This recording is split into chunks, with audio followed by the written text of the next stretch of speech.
यही कारण है कि डिप्लोमेटिक ईगो लेकर के ओवर कॉन्फिडेंट हुए डोनाल्ड ट्रंप। कुल मिलाकर ट्रंप मुझे आगे चल के फंसते हुए नजर आ रहे हैं, और कहीं ना कहीं चीन और रशिया का भी सामना तो करना ही है।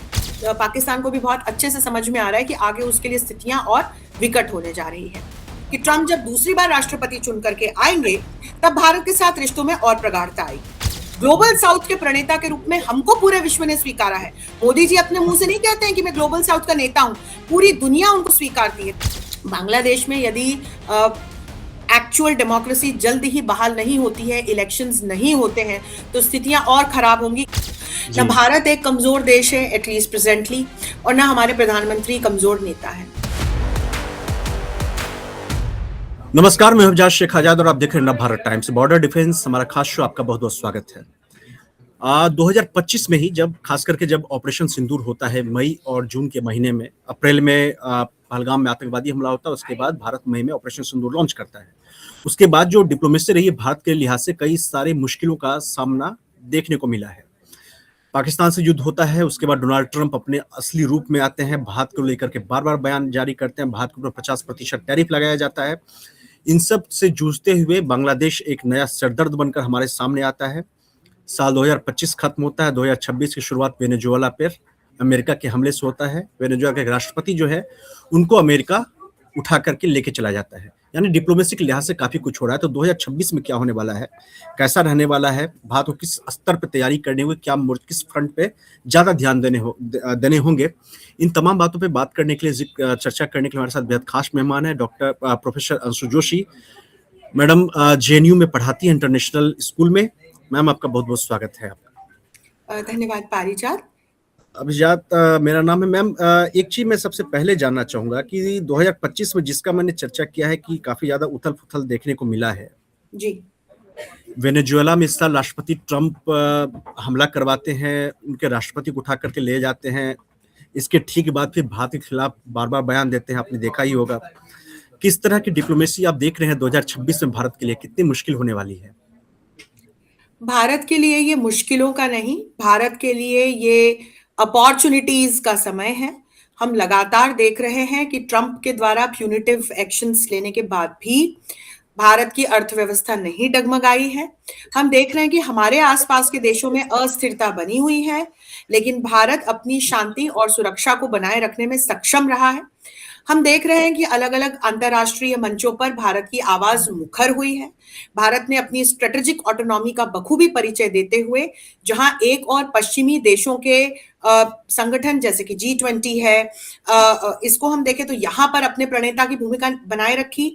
वहीं दूसरी ओर हम ब्रिक्स में, SCO में भी भारत की एक निर्णायक भूमिका को देख रहे हैं। तो हमारे आसपास बहुत उथल पुथल भरा माहौल है अभिजात।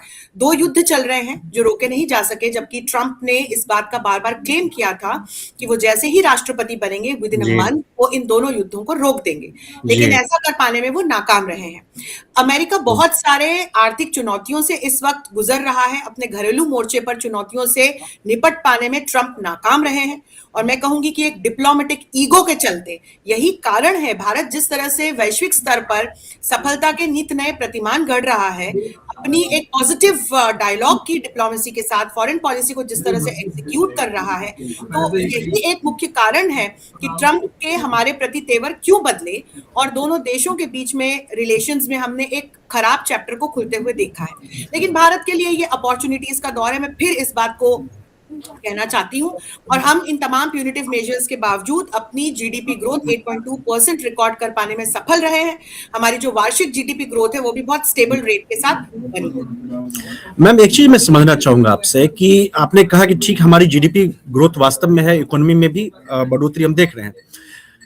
ट्रंप जो बार बार बयान दे रहे हैं वो कहीं ना कहीं भारत को असहज करने वाला है, जो खास करके पिछले एक हफ्ते में ही उन्होंने कई सारे ऐसी बातें कही हैं जो एक डिप्लोमेसी का स्तर पे असहजता तो पैदा करने वाला है। मैं इस चीज को इसलिए यहाँ से समझना चाहूंगा कि पिछले साल जब डोनाल्ड ट्रंप राष्ट्रपति बने थे, उसके बाद प्रधानमंत्री मोदी के साथ ठीक उनकी मुलाकात होती है, उसके बाद ऐसा लगता है सब कुछ सही चल रहा है। क्या हम ओवर कॉन्फिडेंट हो गए डोनाल्ड ट्रंप की फॉरेन पॉलिसी को समझने के लिए? क्योंकि उससे पहले जब डोनाल्ड ट्रंप राष्ट्रपति बने नहीं थे, कई सारे रिपोर्ट्स आ रहे थे, मैंने भी कई सारे रिपोर्ट्स लिखी थी जिसमें कहा था कि जो खास करके जो ट्रेड डील है इसको लेकर के हमारे बीच में मुसीबतें हो सकती हैं, टैरिफ लगा सकते हैं हमारे ऊपर में। क्या हम ओवर कॉन्फिडेंस में आ गए थे डोनाल्ड ट्रंप की इस नीति को समझने के चक्कर में, जबकि अब हम थोड़े परेशान तो हो रहे हैं? बिल्कुल नहीं, ना तो हम परेशान हो रहे हैं और ना हम ओवर कॉन्फिडेंट हैं। Let me tell you why. Trump के पहले रिजीम में जब वो पहली बार राष्ट्रपति थे, तब जिस प्रकार से हमारे प्रधानमंत्री का वहां का दौरा रहा, उनका यहाँ का दौरा हुआ, जिस तरह से भारत और अमेरिका के बीच में रणनीतिक रिश्तों का एक नया अध्याय शुरू हुआ, उसको समझते हुए, देखते हुए हमने ये आशा की थी कि ट्रंप जब दूसरी बार राष्ट्रपति चुन करके आएंगे, तब भारत के साथ रिश्तों में और प्रगाढ़ता आएगी। लेकिन अभी तत्कालीन परिस्थितियों को देखिए। पश्चिमी एशिया में जिस प्रकार का संघर्ष बना हुआ था जब ट्रंप राष्ट्रपति बने, उनके सामने इस युद्ध को रोकने की चुनौती थी। इजराइल के साथ वो खड़े हुए दिखे। अब इस चक्कर में वो ईरान के साथ इंगेज हुए। जब ईरान के साथ अमेरिका इंगेज हुआ, तब अमेरिका के सामने ये कहीं ना कहीं एक मजबूरी कह लीजिए या एक ऑप्शन कह लीजिए कि उन्हें पाकिस्तान के साथ पॉजिटिवली इंगेज होना पड़ा। क्योंकि आप देखिए कि ईरान का न सिर्फ एक अलाई है पाकिस्तान, चीन के जिस प्रकार के रिश्ते ईरान के साथ हैं, और ईरान और पाकिस्तान की जो बॉर्डर है वो कहां पर साझा होती है, जी। लोकेशन है, वो बहुत महत्वपूर्ण है। इसलिए ट्रंप नहीं चाहते थे कि डायरेक्टली पाकिस्तान या इनडायरेक्टली चाइना किसी भी तरह से ईरान को अमेरिका के विरुद्ध सहायता करे। तो यही वो समय था जब असीम मुनीर को उन्होंने लंच के लिए बुलाया था। हम तब से बिल्कुल सही कैलकुलेशन पर जा रहे हैं। हम जिस तरह से, मैं बार बार आपको उदाहरण दूंगी, हमने G20 में अफ्रीकन यूनियन को जोड़ा। हम ब्रिक्स में जो बात करते हैं उसको लेकर के ब्रिक्स अपना एजेंडा बनाता है। हम G20 में जो बात करते हैं उसको लेकर के पूरा G20 अपना एजेंडा बनाता है। ग्लोबल साउथ के प्रणेता के रूप में हमको पूरे विश्व ने स्वीकारा है। मोदी जी अपने मुंह से नहीं कहते हैं कि मैं ग्लोबल साउथ का नेता हूं, पूरी दुनिया उनको स्वीकारती है। तभी वो जब SCO की मीटिंग के लिए जाते हैं तो उनको जेलेंस्की फोन करके कहते हैं कि आप पुतिन से मिलने वाले हैं तो युद्ध को अंत करने की बात कीजिएगा, मुझे आप पर विश्वास है। ये उन्होंने ट्वीट भी किया था। अलास्का मीट विफल रहने के बाद ट्रंप तो बहुत ओवर कॉन्फिडेंट होकर के, यदि कोई एक नेता है जो ओवर कॉन्फिडेंट है वो डोनाल्ड ट्रंप है। उन्होंने पुतिन को अलास्का बुलाया, वार्ता तो विफल रही, युद्ध का अंत कोई अनाउंस हो नहीं पाया। लेकिन पुतिन ने किसको फोन किया? उन्होंने हमारे प्रधानमंत्री श्री नरेंद्र मोदी को फोन किया और उनसे जो भी बातें की। अभी 4-5 दिसंबर को जब भारत आए, बायलैटरल टॉक्स में उन्होंने शुरुआती इसी बात से की कि जो भी कुछ बात होती है मैं आपके प्रधानमंत्री से उसको साझा करता हूँ। और हमारे प्रधानमंत्री उनकी आंख में आंख डालकर वही बातें है। तो आज जो है विश्व को रोकने की तरफ आगे बढ़ी। यही कारण है कि डिप्लोमेटिक ईगो लेकर के ओवर कॉन्फिडेंट हुए डोनाल्ड ट्रंप। उन्होंने न सिर्फ भारत के साथ साथ जो दूसरे ग्लोबल साउथ के इंपॉर्टेंट देश है जैसे कि ब्राजील, उन पर ये टैक्स ला दे, सैंक्शंस लगाए। लेकिन इसका खामियाजा आज अमेरिका की जनता को भुगतना पड़ रहा है। अमेरिका का जो कर्ज है वो उसके GDP रेशो से 124% का इसका रेशो है, अधिक है। तो ट्रंप बहुत अच्छे से समझ पा रहे हैं कि किस तरह से आंतरिक चुनौतियां उनको घेरे हुए हैं। बाहर चीन और रशिया की कॉम्पिटिशन है ही, रशिया के साथ वो इनडायरेक्टली रशिया यूक्रेन युद्ध के थ्रू इंगेज्ड है। इंडो पैसिफिक रीजन में किस तरह से चाइना अपना असर्शन बनाए हुए है, तो वहां पर भी है। और भारत के साथ लेकिन उन्होंने मिसकैलकुलेट किया, अपने संबंधों को खराब करके न सिर्फ क्वाड को कमजोर किया, हिंद प्रशांत क्षेत्र में अपनी स्थिति को कमजोर किया, ग्लोबल साउथ में अपनी इमेज खराब की, और वैश्विक स्तर पर कहीं ना कहीं उनकी छवि बुरी तरह से खराब हुई है। तो भारत ओवर कॉन्फिडेंट नहीं रहा, डोनाल्ड ट्रंप ओवर कॉन्फिडेंट रहे। उन्होंने हमें अंडर कैलकुलेट किया, और यही कारण है कि वैश्विक स्तर पर आज जो उनकी छवि बनी है वो एक झूठ बोलने वाले और बोल बोल के वापस यू टर्न लेने वाले नेता की बन गई। आपने मैम क्वाड का जिक्र किया है। क्वाड शिखर सम्मेलन जो था पिछले साल भारत में ही होने वाला था 2024 में। इनफैक्ट 2024 के दिसंबर में जो बाइडेन जो थे उनको भारत आना था, तो उन्होंने रिक्वेस्ट की थी कि जो प्रधानमंत्री मोदी से, फिर मोदी गए थे। 2025 में भारत को मेजबानी करनी थी, 2025 निकल गया, डोनाल्ड ट्रंप भारत नहीं आए। 2026 में भी कहने के टेक्निकल तौर पर देखा जाए तो भारत के पास ही मेजबानी होने वाली है। आपको लगता है कि क्वाड रिलायबल अब रहा है, क्वाड की वैल्यू रहेगी, भारत को मेजबानी करनी है, लेकिन इस बीच में अमेरिका की जो नेशनल सिक्योरिटी का जो एक दस्तावेज आता है उसमें क्वाड को भी एक तरह से नीचे ही रखा जाता है, उतना ज्यादा उसको वैल्यू नहीं दिया जाता है। तो इसका मतलब क्या माना जाए कि क्वाड को अब एक तरह से निष्क्रिय माना जाए? क्वाड्रिलेटरल सिक्योरिटी डायलॉग, जिसको 2007 में इनिशिएट किया था Japanese prime minister Shinzo Abe ने, हमने देखा उसने धीरे धीरे कैसे एक बहुत अच्छा शेप लिया, जी जिसमें जी हिंद प्रशांत क्षेत्र को स्टेबल बनाए रखने के लिए, न्यूट्रल बनाए रखने के लिए, प्रॉस्परस बनाए रखने के लिए भारत, ऑस्ट्रेलिया, जापान और यूनाइटेड स्टेट्स ऑफ अमेरिका साथ आए। और क्वाड्रिलेटरल सिक्योरिटी डायलॉग, एक और महत्वपूर्ण बिंदु मैं दर्शकों के साथ साझा करूं, ये मिलिट्री अलायंस नहीं है, इसका एक बहुमुखी एजेंडा है, जिसमें कि इस क्षेत्र की शांति सुरक्षा बनाए रखना, इस क्षेत्र से सीधे सीधे और इनडायरेक्टली जुड़े हुए देशों का इंफ्रास्ट्रक्चरल डेवलपमेंट, आतंकवाद का निपटारा करना, सामुद्रिक सुरक्षा को बना के रखना, आपस में पीपल टू पीपल कनेक्ट्स को और स्ट्रांग करना, कल्चरल कनेक्ट्स को स्ट्रांग करना, ऐसे बहुत सारे ऑब्जेक्टिव्स हैं जो क्वाड ने सेट कर रखे हैं। जब ट्रंप ने भारत के साथ अपने रिश्तों को खराब किया तो लगातार एक्सपर्ट्स इस बिंदु पर चर्चा कर रहे थे कि क्वाड का क्या होगा, लेकिन मैं आपको बताऊं कि अभी अक्टूबर 2025 में इन्हीं ट्रंप ने भारत के साथ 10 साल का डिफेंस फ्रेमवर्क जो है रिन्यू किया है। जी बड़े मायने हैं, क्योंकि क्वाड्रिलेटरल सिक्योरिटी डायलॉग के हवाले से यदि हम देखें तो ट्रंप बहुत अच्छे से समझते हैं कि यदि हिंद प्रशांत क्षेत्र में उन्हें चीन के सामने खड़े रहना है, हिंद प्रशांत क्षेत्र को न्यूट्रल और स्टेबल रखना है, तो वहां पर भारत का सहयोग बहुत आवश्यक है। क्वाड में भारत की एक महती भूमिका रही है और 2026 में हमने अनाउंसमेंट की है कि हम क्वाड का समिट जो है वो आयोजित करेंगे। डोनाल्ड ट्रंप ने पहले कहा था कि वे इस समिट में भागीदारी नहीं करेंगे, लेकिन उनका जो लेटेस्ट स्टेटमेंट है उसके अनुसार वो इस समिट में भागीदारी करने भारत आ सकते हैं। ऐसी भी खबरें आ रही हैं कि जेलेंस्की भी भारत आने की बात कर रहे हैं।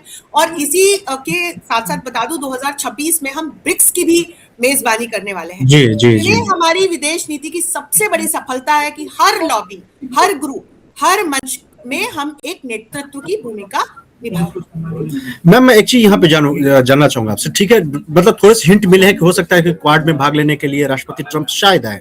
मैं एक चीज और जिस तरह से डोनाल्ड ट्रंप जो उनकी मतलब जो वो शर्त रख रहे हैं भारत के सामने में रूस के तेल को लेकर के, इसके अलावा भारत पाकिस्तान में युद्ध हुआ था उसकी सीज फायर की वो मध्यस्थता में वो अपनी भूमिका को चाहते कि भारत एक्सेप्ट करे, इस चीज को भारत एक्सेप्ट करेगा नहीं। रूस से तेल खरीदना भारत ने साफ कर दिया कि वो अपनी जरूरत के हिसाब से फैसला करेगा कि उसे कब खरीदना बढ़ाना है या कम करना। अभी पिछले दिनों ही मतलब पिछले हफ्ते ही इनफैक्ट रिपोर्ट आई थी जिसमें कहा गया था कि नवंबर और दिसंबर में हमने रूस से तेल खरीदने का जो हमारा मात्रा था वो हमने बढ़ा ही दिया है। तो अगर भारत शर्त मानेगा नहीं, इस तरफ ट्रेड डील फंसा हुआ है ऑलरेडी अमेरिका के साथ, आपको लगता है डोनाल्ड ट्रंप के साथ 2026 में किसी भी वक्त जाकर के एक नॉर्मल सामान्य रिश्ते हो सकते हैं, जबकि न भारत झुकेगा नहीं, अमेरिका ऑफ कोर्स वो झुकेंगे नहीं, तो लगता है कि रिश्ते सामान्य हो सकते हैं? देखिए, ट्रंप जो शर्तें भारत के सामने रख रहे हैं, तो सबसे पहले तो उनका ये कहना था कि हम रशिया को सपोर्ट कर रहे हैं रशिया यूक्रेन वॉर में by purchasing their oil and gas. Bharat ने टाइम एंड अगेन इस बात को स्पष्ट किया है। आपको याद होगा 2 साल पहले यूरोपियन यूनियन की हेड उर्सुला वॉन ने भी भारत आकर राइसीना डायलॉग में इसी तरह की बात की थी। हमारे विदेश मंत्री ने तब सीधे सीधे उनको जवाब दिया था कि आप अपने हितों को देखिए, भारत को अपने हित संभालना बहुत अच्छे से आता है, हम रशिया से कितना कब क्या ऑयल एंड गैस खरीदेंगे ये हमारी स्ट्रेटेजिक ऑटोनॉमी है। और यही बात हमने ट्रंप को भी सीधे सीधे कही है, क्योंकि इससे हमारी अर्थव्यवस्था सीधे सीधे जुड़ी हुई है। तो हमने इस बात को लेकर किसी तरह का समझौता नहीं किया। फिर ट्रेड डील में ट्रंप बार बार हमारे ऊपर ये दबाव डाल रहे थे कि हम डेयरी प्रोड्यूसर्स का और एग्रीकल्चरल प्रोडक्ट्स का इतना सेंसिटिव क्षेत्र है ये, इससे हमारे सीधे सीधे इनसे जुड़े हुए स्टेक होल्डर्स प्रभावित होते हैं, ये एरिया हम खोल दें, जिसके लिए हमारे अधिकारियों ने स्पष्ट कर दिया कि ये हमारे फार्मर्स के साथ, हमारे डेयरी प्रोड्यूसर्स के साथ, फिशरमैन के साथ एक बहुत बड़ा अन्याय होगा और हम ऐसा नहीं कर सकते हैं। यहाँ पर भी नहीं झुके। अच्छा, एक और बड़ी महत्वपूर्ण बात जो बिंदु शायद आप कहना भी चाहते होंगे, ऑपरेशन सिंदूर के बाद जिस तरह से उन्होंने बार बार बयान दिए कि मैंने मध्यस्थता कराई तब भारत और पाकिस्तान के बीच का ये युद्ध रुका। पहली बात तो देयर वाज नो वॉर, एक कैलकुलेटेड प्रिसाइज ऑपरेशन था जो हमने आतंकवादी गढ़ों पर किया, पाकिस्तान के सफलता प्राप्त की, और जब पाकिस्तान गिड़गिड़ाया तो हमने उसको रोक दिया। इस बात की तस्दीक, इस बात की मान्यता पाकिस्तान के अधिकारियों ने भी की है। बिल्कुल बिल्कुल। ट्रंप के इस झूठ को चाहे वो 100 बार बोल लें, भारत कैसे मान्यता दे सकता है? तो ट्रंप इसीलिए बौखलाए हुए हैं इस वक्त। उनको लग रहा है कि भारत की तरफ से कहीं एक भी जगह उन्हें कॉम्प्रोमाइज होता हुआ दिखाई नहीं पड़ रहा। आपने बहुत अच्छा प्रश्न पूछा कि अगर ऐसी स्थितियां बनी रही तो आगे क्या होगा, लेकिन ट्रंप अपनी घरेलू स्थितियों को भी बहुत अच्छे से समझ रहे हैं। अभी जो वेनेजुएला में किया है आप देखिएगा, उसके रेपरकशंस आगे पीछे आएंगे। बिल्कुल बिल्कुल। और यूरोप की तरफ से देखिए भर्त्सना शुरू हो गई है। डेनिश पीएम ने कह दिया है गलती से ग्रीनलैंड पर अटैक कर दिया तो नाटो पर अटैक मानेंगे हम लोग, और यहां से फिर अब नाटो पर भी प्रश्न चिन्ह उठने लग गए हैं अभिजात। तो कुल मिलाकर ट्रंप मुझे आगे चल के फंसते हुए नजर आ रहे हैं, और कहीं ना कहीं चीन और रशिया का भी सामना तो करना ही है। तो बिल्कुल। यहाँ फिर मुझे लगता है कि इस नव वर्ष में आगामी महीनों में हो सकता है कि हम एक पॉजिटिव परिवर्तन ट्रंप के बिहेवियर में देखें। वैसे he is the most unpredictable one, लेकिन उनसे जो जुड़ी हुई मुझे अभी चुनौतियां नजर आ रही हैं, दिख रही हैं, फोर्सी कर पा रही हूं मैं। लेट्स सी अगर चीजें वैसे ही अनफोल्ड होती हैं तो अपने नेशनल इंटरेस्ट्स को ध्यान में रखते हुए ट्रंप नहीं फिर अमेरिका भारत के साथ अपने रिश्तों को आगे लेकर के जाएगा एज अ नेशन। मैं दो चीज यहाँ पे, दो पॉइंट का जिक्र करते हुए मैं यहाँ पे एक चीज समझना चाहूंगा आपसे। एक, डोनाल्ड ट्रंप का पिछले हफ्ते एक बयान आया था जिसमें उन्होंने कहा था कि भारत अगर रूसी तेल खरीदना जारी रखता है तो हमारे पास वो जो उनका एक विधेयक है, उनका आपको पता ही होगा इसके बारे में, जिसमें कि कहा जा रहा है कि टैरिफ को और बढ़ा सकते हैं, वो 100% भी ला सकते हैं भारतीय सामान के खिलाफ। इसके अलावा आपने ब्रिक्स का भी जिक्र किया था कि भारत में इस साल होने वाले हैं। ऑफकोर्स ब्रिक्स के जरिए, एससीओ के जरिए और G20 और इन सब के जरिए भारत एक मल्टी अलाइनमेंट का जो एक भारत मैसेज देता है, डिप्लोमेसी जो भारत की तरफ से होती है उसको बढ़ावा देता है। ब्रिक्स का इस साल बैठक होने वाला है। अगर ये संबंध अमेरिका के साथ या खास करके डोनाल्ड ट्रंप के साथ सुधरते नहीं है, डोनाल्ड ट्रंप इसको अपने ईगो पे लिए हुए रहते हैं, आपको लगता है कि ब्रिक्स के दौरान भारत के लिए थोड़ी सी मुश्किलें और बढ़ने वाली है, खास करके ब्रिक्स के बाद? क्योंकि एक ये एक बड़ा सम्मेलन है और डोनाल्ड ट्रंप हमेशा से ब्रिक्स को लेकर के तो आग उगलते रहे ही हैं। इसके किस तरह ट्रंप उन देशों पर, उन नेताओं पर ज्यादा चढ़ के आते हुए दिखाई पड़ते हैं जो कमजोर हो।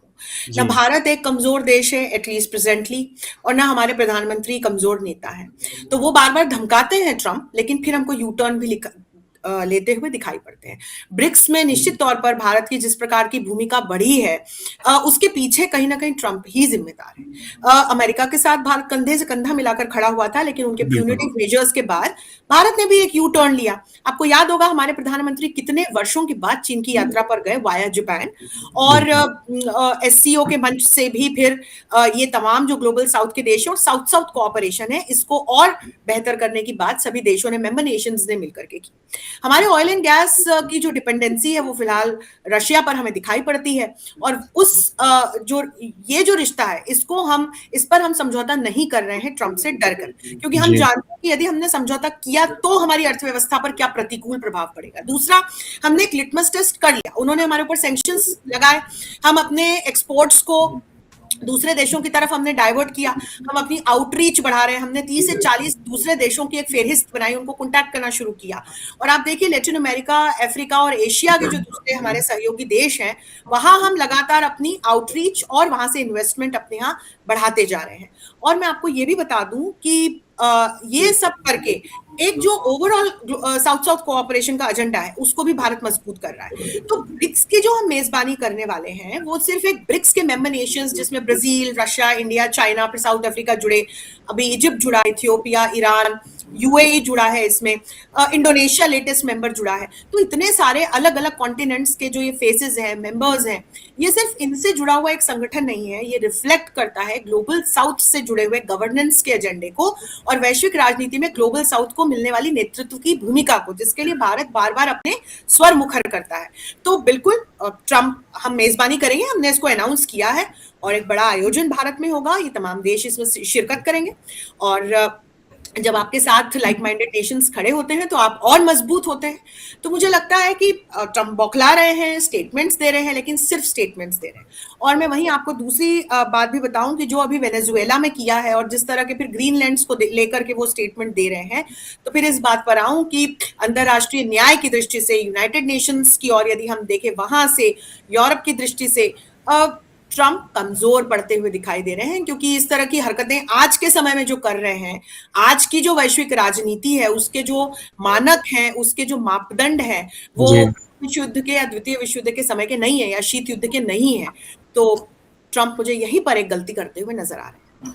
मैम एक चीज और आपसे, मल्टी अलाइनमेंट का जिक्र होता है, जाहिर सी बात है भारत इस पॉलिसी को आगे बढ़ाना चाहता है, लेकिन जब एशिया में आते हैं यानी दुनिया के लेवल पे डोनाल्ड ट्रंप यानी अमेरिका कह लीजिए, फिर एशिया में आ जाइए तो फिर वहां पे मल्टी अलाइनमेंट को सबसे बड़ा खतरा चीन से ही है। इधर साउथ एशिया को चीन ने डिस्टर्ब करके रखा हुआ है। बांग्लादेश हमारे लिए काफी बड़ा सिरदर्द बन चुका है। पाकिस्तान पहले से ही था। इस साउथ एशिया की चुनौती से किस तरह से निपटे भारत इस साल के लिहाज से, अगर मैं पूछूं 2026, इसको कैसे देख रही हैं आप? हम बहुत बांग्लादेश को कॉशियसली, बहुत प्रेग्मेटिकली, बहुत कैलकुलेटेड स्टेप्स लेकर के आगे बढ़ रहे हैं। वेट एंड वॉच की सिचुएशन में हम हैं विदेश नीति की दृष्टि से, यदि मैं कहूं तो, क्योंकि हमारे आसपास की बढ़ती हुई अस्थिरता कहीं ना कहीं हमारी सीमाओं की सुरक्षा की दृष्टि से और आंतरिक सुरक्षा की दृष्टि से फिर हमारे लिए कुछ चुनौतियां उत्पन्न करती हैं। पाकिस्तान हाल फिलहाल बिल्कुल फेल्ड स्टेट है, एक रोग स्टेट है। हम जानते हैं कैसे सेना, कौन सा जनतंत्र, कौन सा प्रजातंत्र वहां पर सेना देश को चला रही है, हम सभी जानते हैं। आतंकवादी संगठन किस तरह से पल्लवित पोषित हो रहे हैं, हम ये भी जानते हैं। तो अभी हाल फिलहाल साई ऑफ रिलीफ ये है कि अफगानिस्तान इंगेज्ड है पाकिस्तान के साथ, और पाकिस्तान को भी बहुत अच्छे से समझ में आ रहा है कि आगे उसके लिए स्थितियां और विकट होने जा रही है। बांग्लादेश की दृष्टि से और नेपाल की दृष्टि से मैं कहूं तो आपने बिल्कुल सही कहा। मुझसे किसी ने प्रश्न भी पूछा था कि यहाँ पे यूनाइटेड स्टेट्स वीज़-वी चाइना के रोल को यदि हम देखें तो मैं कहूं यहाँ चीन की वजह से स्थितियां ज्यादा खराब हुई हैं।